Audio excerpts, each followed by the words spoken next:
And you know something? I wasn't scared at all.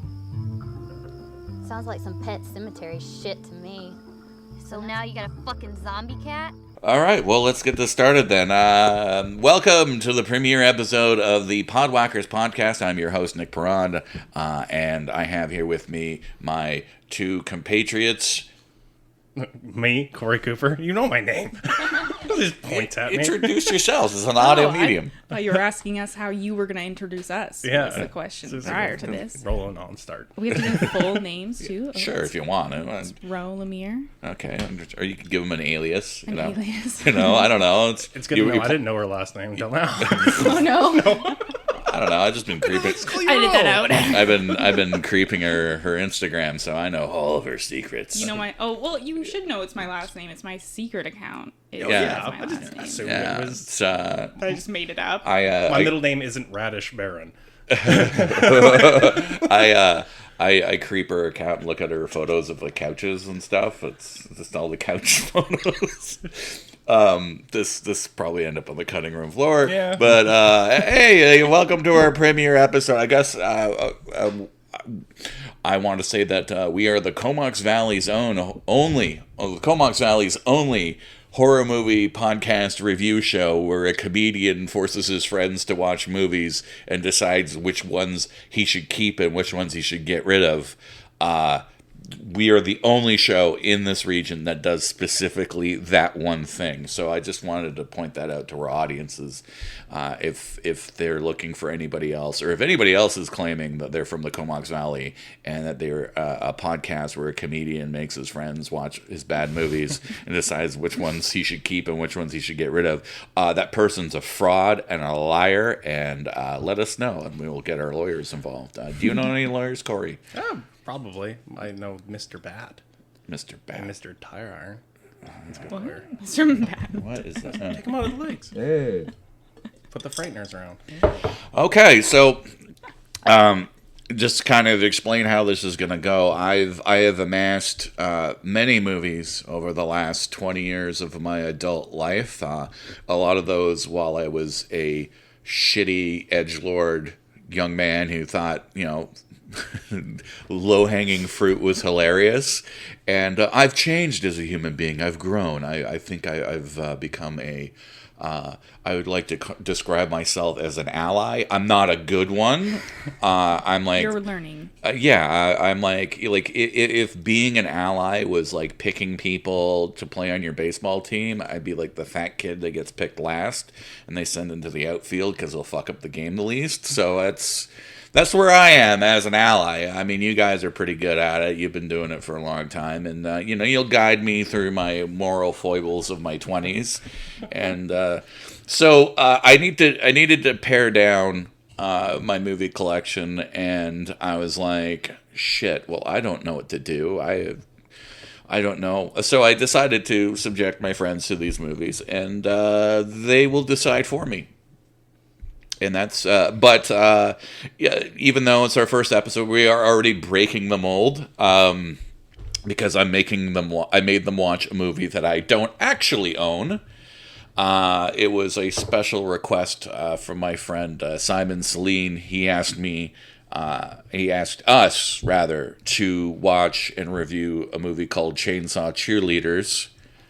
And I should clarify, the 2008 movie called Chainsaw Cheerleaders, because there is a second film by that same title that was released, I think, 10 years later.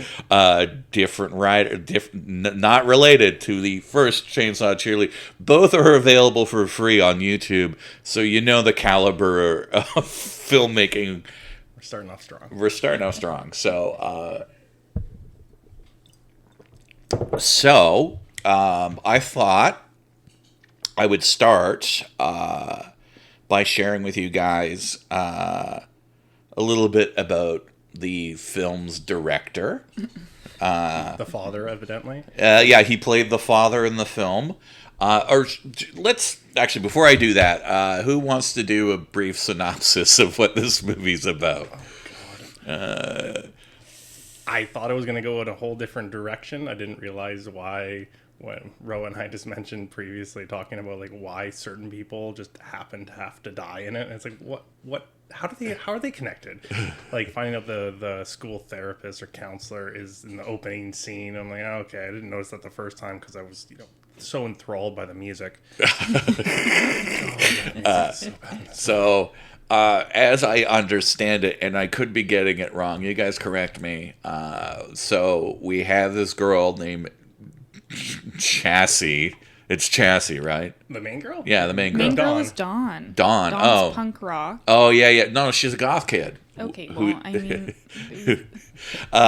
and she's like an edgelord, not unlike myself when I was in my 20s buying movies.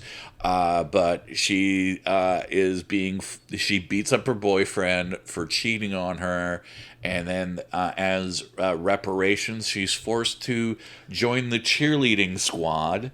And as this is going on, meanwhile, somebody who has opened a Spirit of Halloween in an office and trying to pass it off as a shop, murders somebody to make a magic portal open to make this ancient witch. oh my gosh, I feel like you skipped over the entire beginning of this No, movie.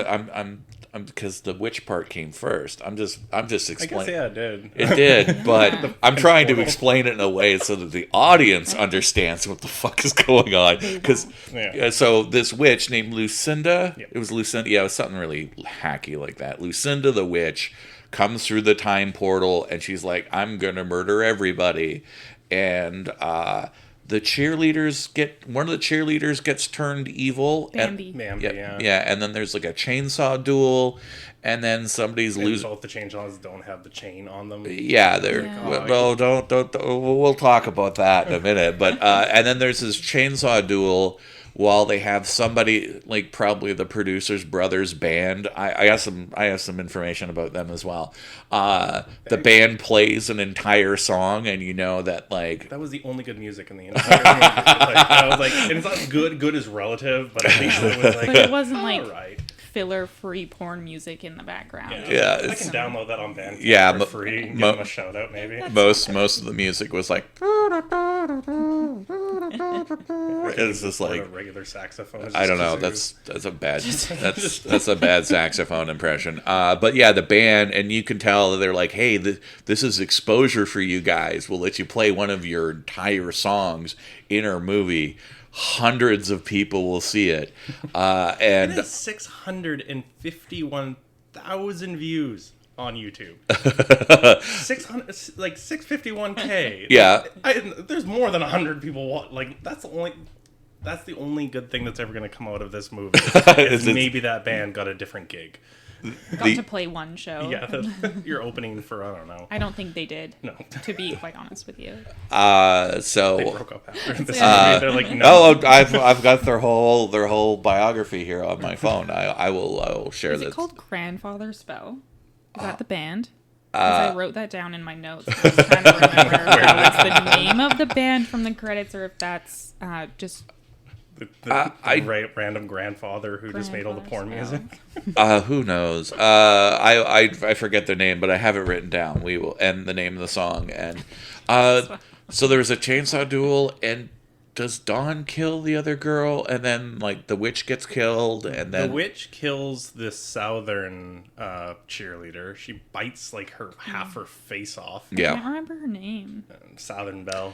I don't know. They all had like ridiculous porn star names, like Yeah. Bambi and Mandy and Chassis. Bambi, Chassis. Chassis, Dawn. I can't remember. bet what. you something She stupid was like the most like- southern of them all, though. But she did meet her demise. Yeah. like Lexi or something. I don't know. It's probably I would She just might have had a friend, Lexi, because she did have her goth friend. Yeah, who is the same actress that gets killed in 1508. Is or it whatever. really? Yeah, it's the same Oh, actress, just with a lot more Spoiler. goth makeup. and then they send so they beat Lucinda, and then I think there was like wasn't there like a twist ending with spoiler alerts, the twist ending where like one of the demon cheerleaders was still alive. Oh no, because she possesses Bambi, and then they oh, think right. that they've killed her. Yeah. And then they duct tape her head back on, and then when it rolls out the window. Because they sort of did Yeah. not hit a dog, as And you can hear a dog that's- crying in the background. Right, yeah, the dog, there's a dog. But yeah, then she does eventually fully, I think, kill possessed Bambi's head with a chainsaw. 'Cause she said, well, you can see how it goes. She's just a head, and Yeah. I've got a chainsaw. Yeah. And then the credits roll, and you Beautiful. feel ashamed that you sat through. You wonder where your life is, where in your life things have gone so horribly wrong that you. What are the time jumping priests come and get Lucinda? Yeah. There was a lot of unexplained religious time travel. Yeah. Yeah. And a lot of, devil's work, for sure. You'd think that if, like, witch burners had time travel powers, like, they would just. Wouldn't Go that back to make the them beginning? witches? I don't know. Yeah. I was Yeah. gonna say. Well, I was just like, well, then you can, like, go back and burn, like, the same witches over and over. You just go a couple minutes early and just, like, hey, here we go. Such a masochist. Just gonna create a bunch of time paradoxes while we burn you like 50 times at How do you know once. that's not what they did? They really, You gotta check out the Yes. sequel. really, Yes. yeah, man. There might be a part 2 to this. Yes, Cotton Mather, the historically known Puritan time traveler.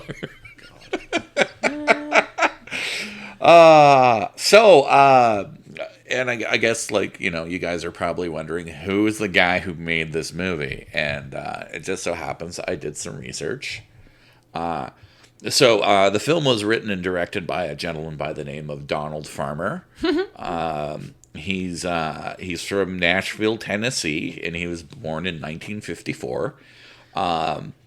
His IMDb links to his MySpace page, which is still there, but all the images are broken. So who knows what? There was almost, because MySpace is just completely broken at this point. So unfortunately, I could not see what sort of gems he wrote about or shared or had on there. But At least it's not Nexopia. That would have made sense. I'd too, been more for sure. impressed if he updated it, changed it from Flash to whatever it is, Python or whatever the new system is, and got everything working, and Nexopia's fixed and becomes the I new don't think he has Facebook. the skill level for that. Based Is he alive? we'll get into that. I don't want to. How did he die? I don't want to spoil his life story. But thinking about the MySpace page, I would really like to see what it would have looked like back in the day, who his top 5 friends were. I bet he's one of the guys Tom is still in the number 1 spot. He gave his profile some bling, so his name is all sparkling and rotating pink backgrounds. He's got Arcade Fire playing on the little jukebox. Very cool. Even though he's a boomer, he just tapped into that early 2000s, that was his life, and so that's why he never gave up his MySpace link on his IMDb profile. So according to IMDb, he's best known for his 2015 film Shark Exorcist and Shark Exorcist 2, which is just funny because SE2, as the fans call it, it hasn't even started production yet. It's just been announced, but he's known for it, Well, good self-promotion, I guess. So I know the title of Shark Exorcist is a little misleading. Is it a priest exorcising a shark, or is the shark the exorcist? I kind of hope it's the latter. Yeah, I hope that for sure. or at least in the sequel, it should be they should do a complete role reversal. The shark is you saved me from Satan before, now I'm gonna save you. I don't know why. It's my turn. It's my turn now. It's all about family. And then he rides his muscle car into space. Yeah, I was gonna say that's a Fast and Furious territory there. Yeah. So let's talk a little bit about the illustrious career of Donald Farmer. So he did a bunch of short films, about one a year between 1973 to 1976. Some highlights included a a short called A Fistful of Pasta. It was a Western parody. $1 spaghetti western. Yeah, you've never heard of spaghetti westerns before?